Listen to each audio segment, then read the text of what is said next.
Meus irmãos, nós estamos nessa série de mensagens, O que quer que eu faça, Evangelho de Marcos, estamos vendo texto após texto, e hoje nós vamos ver no capítulo 2, dos versos de 18 até o verso número 22. Abra sua Bíblia lá, Marcos, capítulo 2, dos versos 18 até o verso número 22. E o tema da mensagem de hoje é: será que sou um legalista? Será que eu sou um legalista? Meus irmãos, eu gostaria que o irmão hoje e a irmã prestasse bastante atenção nesse texto, porque ele é um texto de difícil compreensão. Muitos crentes já leram muito isso aqui e não entenderam.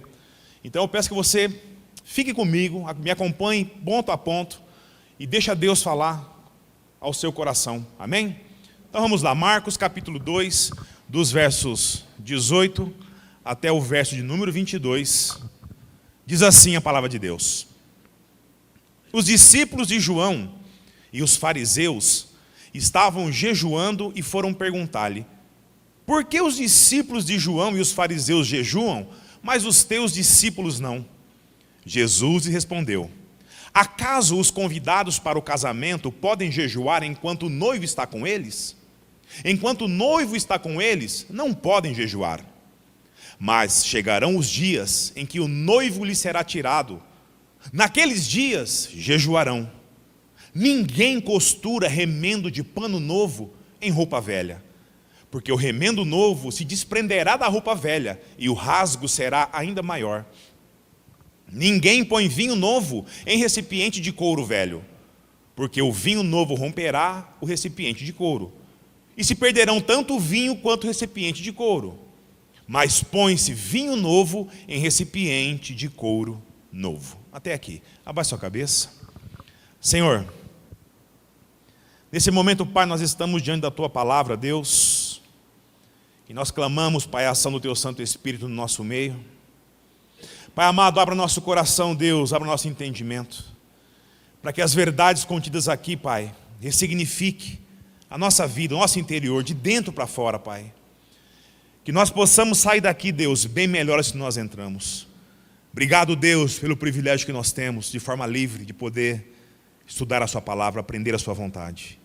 Nós te agradecemos, Deus, e não fazemos isso nos nossos méritos, mas fazemos nos méritos de Jesus. Amém, amém. Meus irmãos, o Evangelho de Marcos, ele foi escrito para os romanos, a fim de atestar que quem foi crucificado e morto pelo próprio Império Romano, lá na Palestina, era de fato o Filho de Deus. Pois para um romano, não fazia sentido algum uma história como essa, se não fosse contada pela ótica da grandeza e do poder. Era nisso que eles criam. E Marcos vai relatar tudo isso sobre o quê? Os feitos de Jesus. Então, irmãos, Jesus, apesar de toda a sua glória, de forma voluntária, de forma humilde, se sujeita a passar pelo que ele passou, por conta de um plano muito maior, a redenção dos nossos pecados e a nossa salvação. Marcos, ele vai iniciar o seu relato mostrando a autoridade de Jesus no episódio do seu batismo, lá no capítulo 1, no início, onde Deus, ele abre o céu e diz: esse é meu filho amado, a quem me comprazo. Depois, Marcos, ele vai relatar que o Espírito Santo de Deus levando Cristo até o deserto, a fim do quê? De Satanás tentar ele. E Jesus, fazendo o contrário do que Adão e Eva fizeram, vence o diabo no próprio território dele e não cai em tentação. Logo em seguida, Jesus passa pelo mar da Galileia e mostra toda a sua autoridade no chamado dos primeiros discípulos. Depois Jesus, ele vai iniciar suas missões de evangelização, onde ele cura um endemoniado, ele cura a sogra de Pedro, ele cura um leproso, cura um paralítico, perdoando os seus pecados. Tudo isso no capítulo 1. Para então, depois de Jesus perdoar os pecados do paralítico, vai iniciar o 2º capítulo, toda a resistência que os religiosos de sua época impunham sobre ele. A seita dos fariseus não queria crer que Jesus era quem ele dizia ser, o Filho de Deus. Portanto, ele não poderia perdoar pecados, porque na visão deles, somente Deus tem esse poder. Ao invés de perceber a misericórdia de Cristo com um homem decaído, via defeito em tudo que ele fazia. E a perseguição inicia com o episódio do chamado de Levi, ou Mateus, dependendo da versão da sua Bíblia. Mateus e o publicano.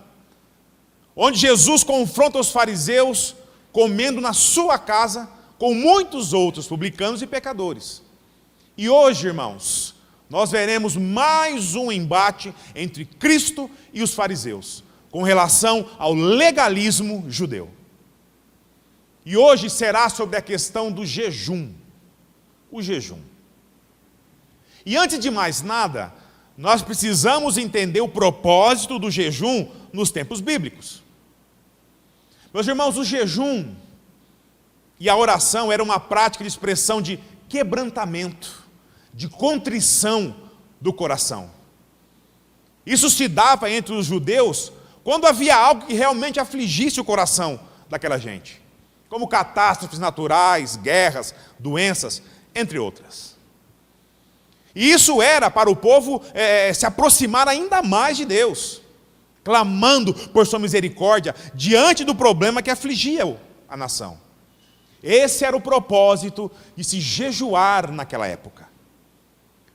E aqui a questão entre os fariseus e Jesus vai se agravar e muito.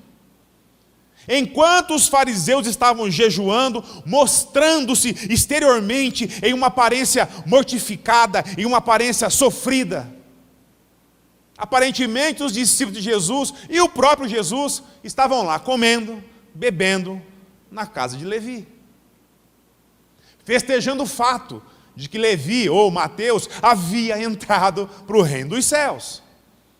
E isso vai acontecer a partir do verso 18. Meus irmãos, não feche sua Bíblia não, mantenha ela aberta e leia novamente comigo o versículo 18. Os discípulos de João e os fariseus estavam jejuando e foram perguntar-lhe: por que os discípulos de João e dos fariseus jejuam, mas os teus discípulos não? Meus irmãos, aqui no início do verso 18, Marcos nos dá a entender que a prática do jejum dos fariseus com os discípulos de João, o Batista, era uma prática comum. Fariseus e discípulos de João Batista eram dois grupos totalmente diferentes, distintos. Os fariseus eram os líderes religiosos de Israel, legalistas ao extremo, criavam leis, regras, além das deixadas por Moisés, escritas a mando de Deus. E entre eles, criavam regras que diziam que o jejum era obrigatório nas segundas-feiras e nas quintas-feiras. Para ter noção, irmãos, do legalismo dessa gente, só havia um mandamento com relação ao jejum. Está lá no livro de Levítico, escrito por Moisés, que era no dia do Yom Kippur, que acabou de acontecer, inclusive, lá em Israel hoje. Ou dia da expiação, quando o sacerdote entrava no templo levando o sangue de um cordeiro, derramava lá dentro, no reservado, onde só o sumo sacerdote tinha autorização para entrar, no chamado Santo dos Santos, lugar onde Deus estava presente em espírito. Aí o sacerdote aspergia esse sangue sobre o propiciatório, que era a tampa da arca da aliança. A arca essa que foi projetada por Deus para guardar as tábuas da lei, com os 10 mandamentos, a vara florescida que Arão usava e uma porção do maná que caiu do céu no deserto. Então, o sacerdote pedia perdão a Deus por todos os pecados da nação de Israel. E naquele dia, era jejum nacional. Todos os judeus jejuavam. Era o único jejum recomendado pela lei de Moisés. Mas os judeus, especificamente os fariseus, criaram vários outros tipos de jejuns. E eles se gloriavam dizendo que pelo menos 2 dias da semana eles jejuavam. Ficavam sem comer toda segunda e toda quinta-feira. E isso acabou virando uma espécie de símbolo da religiosidade judaica. Fazer jejum 2 vezes por semana. E quem não jejuasse 2 vezes na semana era o quê? Um pecador. Não era uma pessoa espiritual, segundo a visão deles. E provavelmente aquele dia, sendo uma segunda ou uma quinta-feira, os fariseus vendo toda aquela festa, aquela fartura na mesa de Mateus, posta para Jesus e seus seguidores, publicanos e pecadores, e os fariseus lá com aquela cara pálida, sofrida, transfigurada, mortificada pelo jejum. Meus irmãos, eles ficaram bravos mesmo. Onde já se viu? Os discípulos de João Batista não eram fariseus, mas eram considerados um asceta, ou seja, um morador do deserto. E eles estavam acostumados com a vida de privação e de jejum. Sendo assim, João Batista, pregando o batismo de arrependimento, vivia, irmãos, em constante jejum. E seus discípulos, como eles não sabiam muito bem quem era Jesus, eles acompanhavam João no seu jejum. O fato é que eles tinham um ponto em comum com os fariseus, que era justamente isso, o ato de jejuar. Aí se juntaram para criticar Jesus e os seus discípulos, dizendo: por que é que vocês não estão jejuando? Diz aí. Nós estamos, e vocês não. Por que vocês fazem isso? Portanto, irmãos, esse episódio se dá nessa ocasião e nessas circunstâncias aqui. Amém? Ficou claro? Muito bom. O Evangelho de Lucas nos diz sobre essa prática de 2 jejuns dos fariseus, na famosa parábola do fariseu e publicano, capítulo 18, de 10 a 13. Não precisa abrir não, mantém em Marcos aí mesmo. Diz assim, 2 homens subiram ao templo para orar. Um era fariseu e o outro publicano. O fariseu de pé orava consigo mesmo: ó Deus, graças te dou, porque não sou como os outros homens, ladrões, injustos, adúlteros, nem mesmo como esse publicano. Jejuo 2 vezes por semana e dou o dízimo de tudo quanto ganho. Mas o publicano, em pé e de longe, nem mesmo levantava os olhos ao céu, mas lamentava-se profundamente, dizendo: ó Deus, tem misericórdia de mim, um pecador. Portanto, os fariseus se gloriavam na prática do jejum, que eles mesmos inventaram, e lançaram isso, impunham isso ao povo. O próprio Jesus, em Mateus capítulo 6, de 16 a 18, quando recomenda o jejum, recrimina essa prática dos fariseus. Também não precisa abrir lá não, mas acompanha comigo o texto aqui. Quando jejuardes, não vos mostreis entristecidos como os hipócritas, pois eles mudam a aparência do rosto, a fim de que os homens vejam que estão jejuando. Em verdade vos digo, que aqueles já receberam a sua recompensa.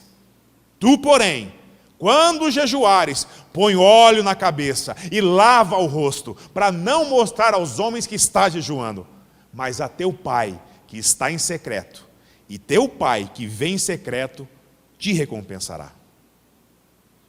Portanto, nem Jesus, nem os seus discípulos tinham o hábito de jejuar de forma legalista, como os fariseus faziam. Por isso, o questionamento, na continuação aí do verso 18. Por que os discípulos de João e dos fariseus jejuam, mas os teus discípulos não, Jesus? Diz para mim. Meus irmãos, nós não sabemos exatamente quem fez essa pergunta aqui. Mateus, em seu evangelho, nos diz que quem perguntou foram os discípulos de João Batista. Já Lucas, no seu evangelho, nos diz que foram os fariseus que perguntaram.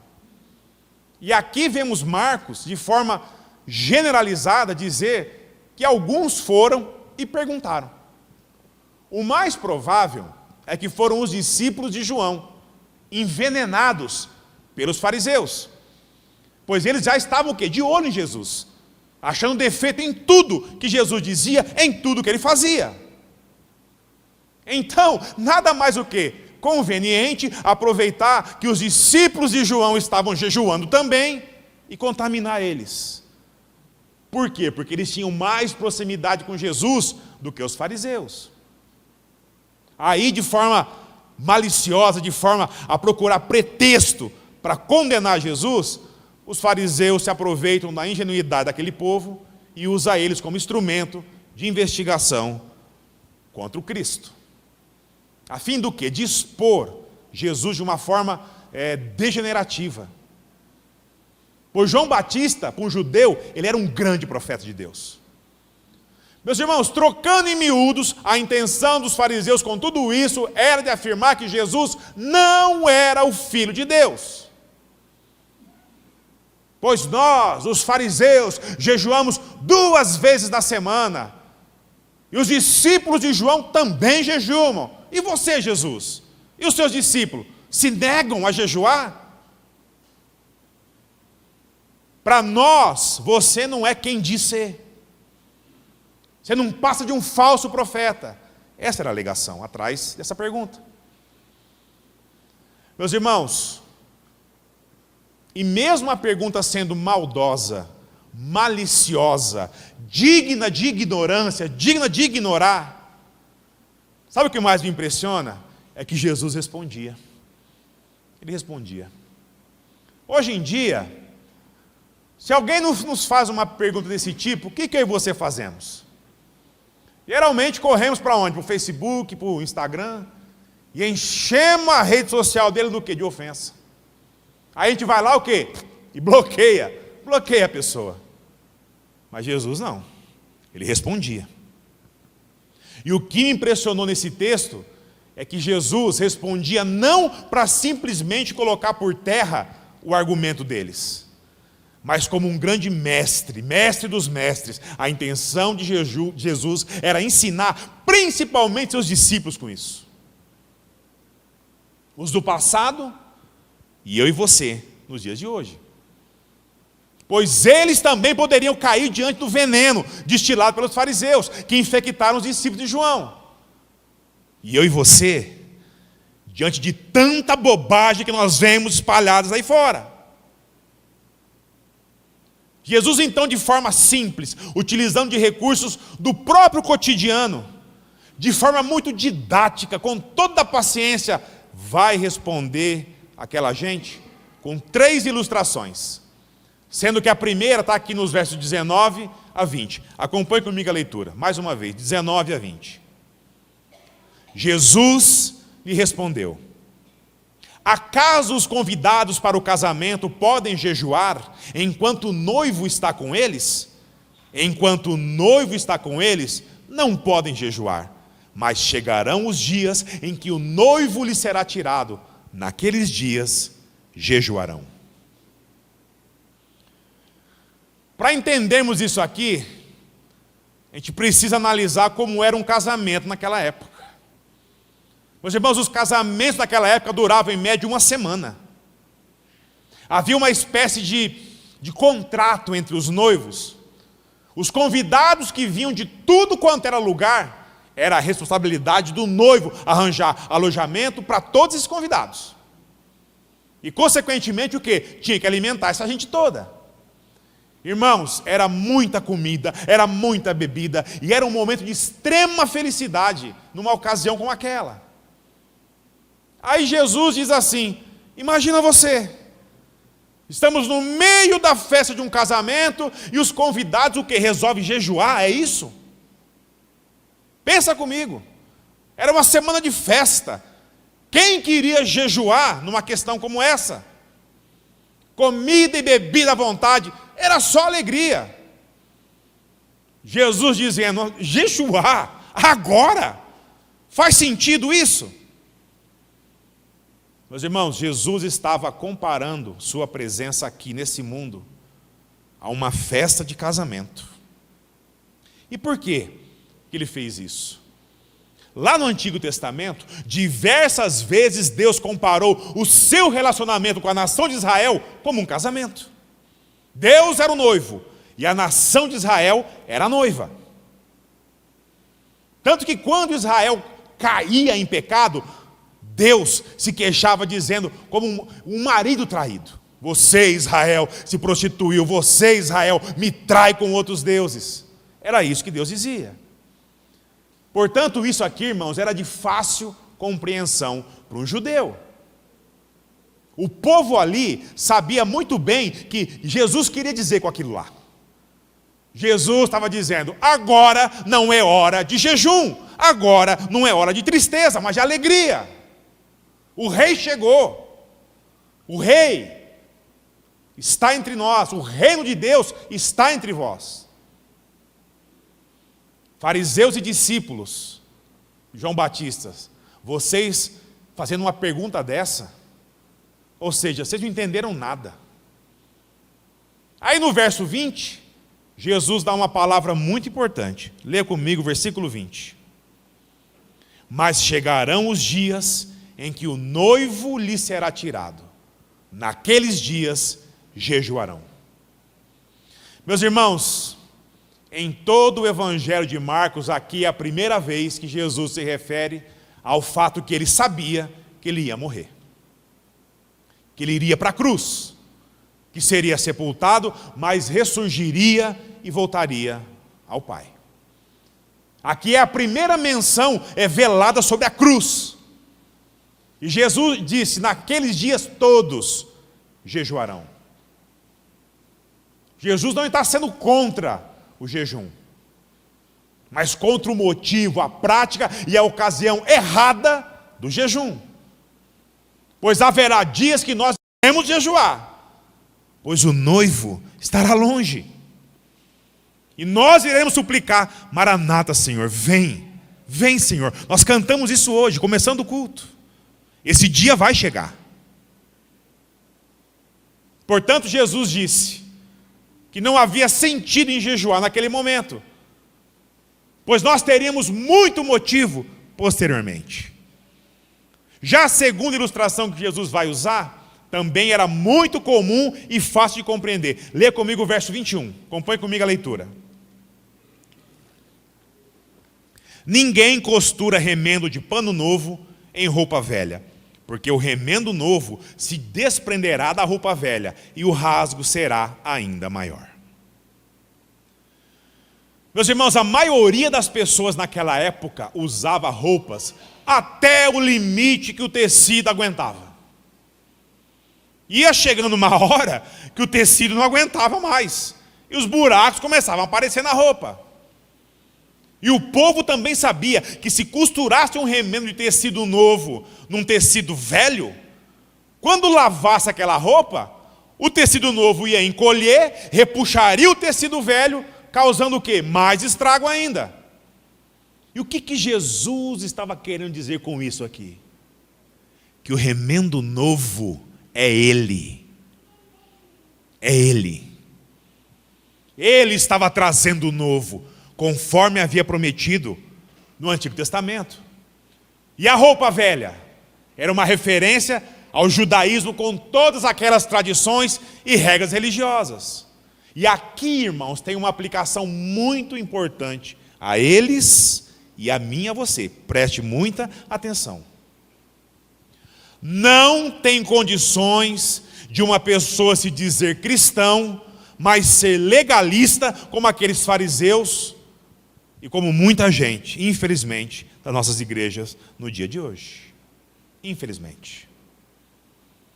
Ou você estaria no novo, que é o próprio Senhor, ou você ficaria na velhice das práticas religiosas imposta pelos fariseus naquela época, ou práticas religiosas impostas por denominações nos dias de hoje. Os dois juntos não dá. E a terceira ilustração, Jesus usa a mesma linguagem da segunda. Leia comigo o verso 22, acompanhe a leitura. E ninguém põe vinho novo em recipiente de couro velho, pois o vinho novo romperá o recipiente de couro e se perderão tanto o vinho quanto o recipiente de couro. Mas põe-se vinho novo em recipiente de couro novo. Meus irmãos, talvez na sua Bíblia aí possa estar a palavra odre, no lugar de recipiente de couro, que venha a ser a mesma coisa, amém? Essa era uma forma usada naquele tempo de armazenar o vinho, como a garrafa que nós temos hoje. E se você colocasse vinho novo num odre velho, o vinho ia fazer o quê? Fermentar, e rasgaria aquele recipiente, o que acarretaria o quê? A perda das duas coisas, do recipiente e do vinho. E mais uma vez o ponto de Jesus é o mesmo: eu sou o vinho novo, que veio trazer alegria, satisfação, plenitude, comunhão com Deus. E o farisaísmo legalista era quem? O odre velho, onde não caberia o vinho novo, pois as duas coisas eram incompatíveis. Ou seja, não havia sentido aqueles velhos religiosos cobrar aquele comportamento de pesar, de tristeza, por causa de um jejum extremamente legalista. Quando estavam na presença de Cristo, feliz com o noivo que é Cristo, isso que importava. Então o que Marcos queria comunicar aos romanos, e a mim e a você nos dias de hoje, com tudo isso que a gente acabou de ver? O que podemos aprender com Marcos nos dias de hoje, assim como aprenderam aqueles romanos recém-convertidos do passado? Os romanos começaram a crer que o cristianismo era a continuação do quê? Do judaísmo. Embora viera de dentro do judaísmo, o cristianismo era uma coisa totalmente nova e diferente. Não tinha como um remendo novo se ajustar naquela roupa velha. Não tinha como esse vinho novo não romper esse odre velho. Marcos nos apresenta as diferenças entre o novo e o velho, entre a proposta do cristianismo frente à realidade legalista daqueles fariseus. A religiosidade externa em Cristo foi substituída por um relacionamento íntimo com Deus. Assim como os convidados se relacionam com o noivo no dia do casamento. Marcos também nos diz que o caminho para Deus, preste atenção nisso. Marcos nos diz que o caminho para Deus não é por obediência a regras. Mas o caminho para a salvação é com comunhão com Jesus. É um conhecimento e relacionamento pessoal com Ele. Amém, igreja? É isso. É isso. Marcos também ensina a você que a natureza do reino de Deus é uma natureza de alegria. Embora tenha ocasiões que devemos nos humilhar e nos quebrantar diante de Deus. E o jejum e a oração é um bom motivo para isso. Mas no geral, o reino de Deus é composto do quê? De alegria e satisfação plena no Senhor. Alegria no novo, na chegada do nosso Rei, na remissão dos nossos pecados, na ressurreição dos mortos, na ascensão ao mais alto dos céus. Amém, irmãos? E isso eu e você como igreja, é uma promessa de Deus, a mim e a você. Marcos nos ensina com esse texto que infelizmente estamos diante de uma triste realidade, não muito diferente daquela época vivida no tempo de Jesus. Se você andar por aí, você vai ver igrejas que poderiam viver uma liberdade plena em Cristo Jesus, para cultuá-lo em espírito, em verdade. Você vê igrejas voltando o que? Às práticas antigas, ao velho judaísmo, cheio de lei, cheio de regra, que por sua vez, se elas não forem cumpridas, esse crente está em profundo desagrado a Deus. O cabelo tem que ter um tamanho certo, que se não tiver um tamanho certo, você está perdido.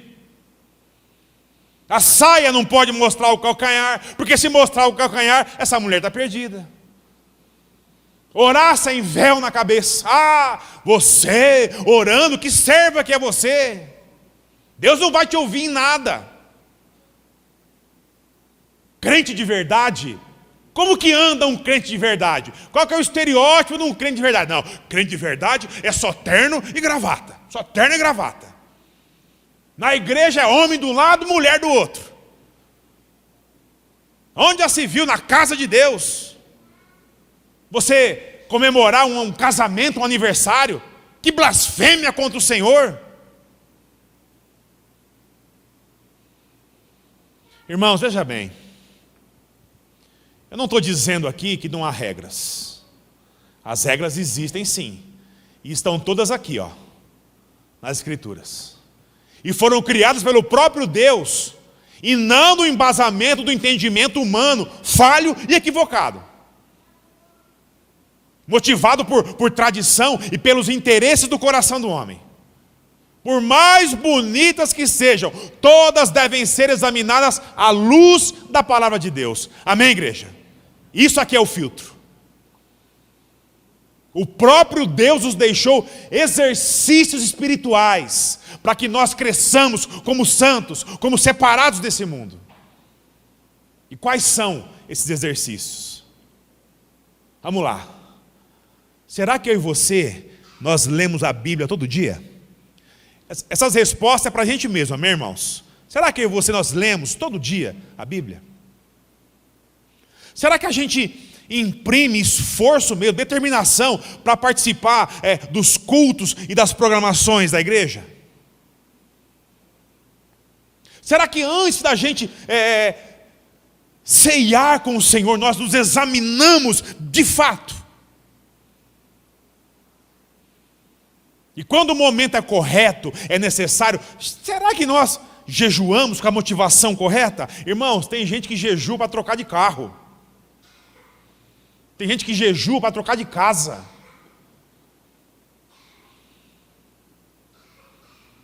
Como se Deus fosse um gênio da lâmpada.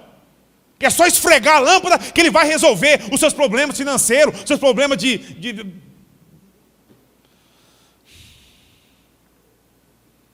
Cultos como esse, EBDs de manhã, programações que a igreja faz, de homens, de mulheres, de casais. Será que a gente está se empenhando em participar de tudo isso? Meus irmãos, tudo isso são exercícios espirituais que Deus deu a mim e a você, para que nós cresçamos em graça e sabedoria.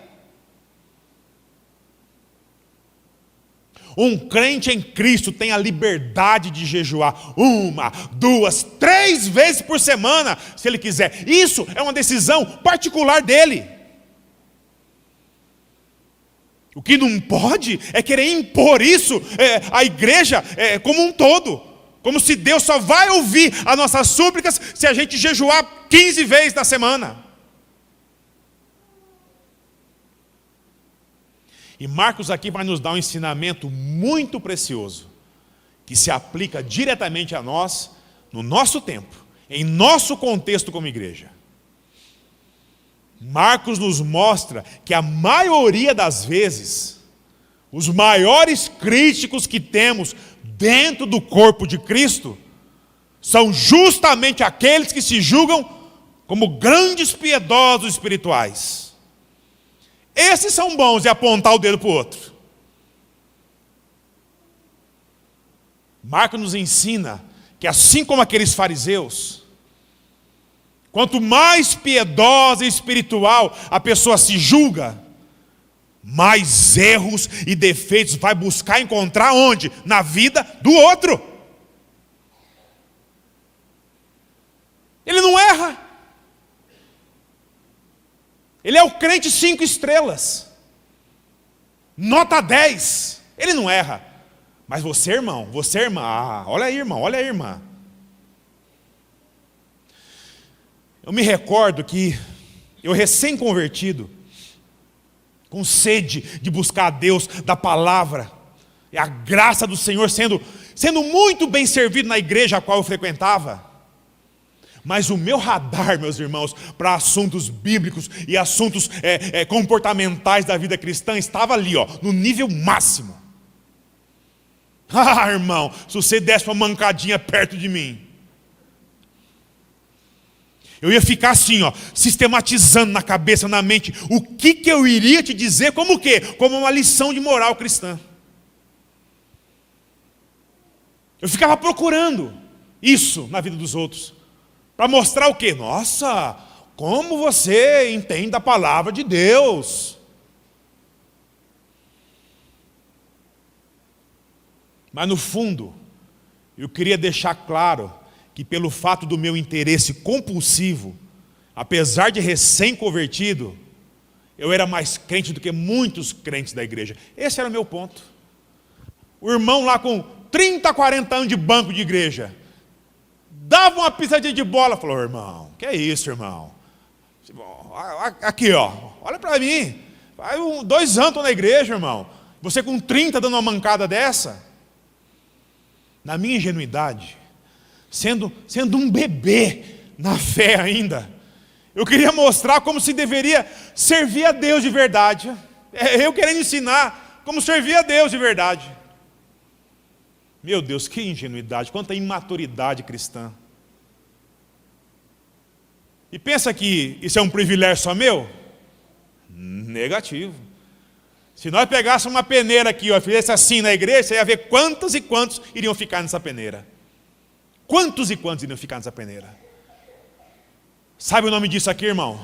Sabe o nome disso aqui, irmão? Orgulho, soberba.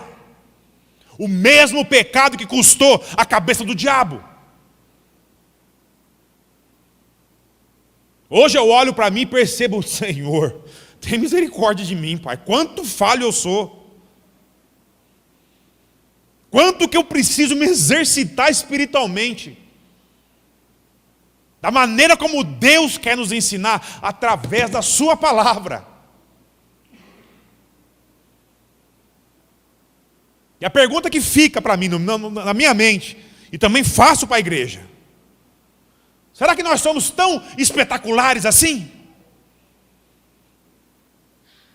Ou será que não passamos ainda da fase comportamental que tinha aquele povo, aqueles fariseus, por não entenderem a palavra do Senhor?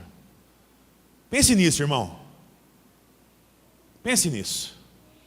E olhe somente para Jesus. Que Ele terá misericórdia e com a sua graça nos fará enxergar como somos livres nele, para fazer apenas a vontade dEle, obedecer os seus preceitos e não os nossos. O legalismo cristão é um câncer dentro da igreja. A pessoa acorda salva e vai dormir todo dia no inferno. Por quê? Porque ela não tem certeza da sua salvação. Porque isso depende do quê? Depende dela. Ela tem parte da salvação. Por quê? Ela não erra e ela não pode errar. Porque se eu errar, eu me condeno. Então, eu tenho que ser aquele crente nota 10, 5 estrelas, full time, o tempo todo. Sabe onde está o problema, irmãos? Nós não somos assim. Nós não somos assim. Domingo passado eu disse: não olhe para mim, olhe para Jesus. Lembram disso? Não olhe para o seu irmão, olhe para Jesus. Tira o olhar do seu umbigo, olhe para Jesus. Todos nós falhamos, todos nós somos extremamente relapsos com Deus. Jesus não. Jesus não. As leis foram dadas ao povo judeu para nortear aquele povo. E nós temos o privilégio em Cristo Jesus de observar tudo. Mas pela graça e misericórdia de Deus, viver uma realidade de alegria, de contentamento, de servidão ao Senhor, sem colocar essa bola de ferro no pé. Sem olhar para o seu irmão e julgar ele como um fariseu fazia. Sem olhar para o seu irmão e não ter misericórdia dele. Quantos irmãos em igrejas estão precisando de ajuda, de apoio, de abraço, de acolhimento, e só recebe lição de moral? Meus irmãos, nós precisamos olhar para Cristo, colocando a nossa própria vida como a primeira lente a ser observado ali. Se essa primeira lente não for modificada pelo poder que há no Evangelho, tudo que nós olharmos a partir de então vai estar com a perspectiva errada, a motivação errada. E nós faremos tudo errado. É Cristo, irmão. É Cristo. Somente Ele pode mudar essa minha, sua cosmovisão do que é essa igreja. A igreja de Cristo é um grande privilégio fazer parte dela. Deus está preparando eu e você aqui para estarmos na glória. Aqui é o lugar de aprender, aqui é o tempo do aprendizado, aqui é o tempo de estabelecer esse relacionamento com Deus, com Cristo. Para que um dia, quando nós estivermos na glória de Deus, ali sim, aproveitar todas as bênçãos a qual espera eu e você, dadas pelo nosso Pai em Cristo Jesus. Amém? Enquanto nós estivermos aqui, olhe para Jesus. Não olhe para o seu irmão, não olhe para o seu pastor, não olhe para você mesmo. Olhe somente para Jesus, porque todos nós falhamos, Jesus não. Amém? Louvado seja Deus. Abaixe sua cabeça. Senhor,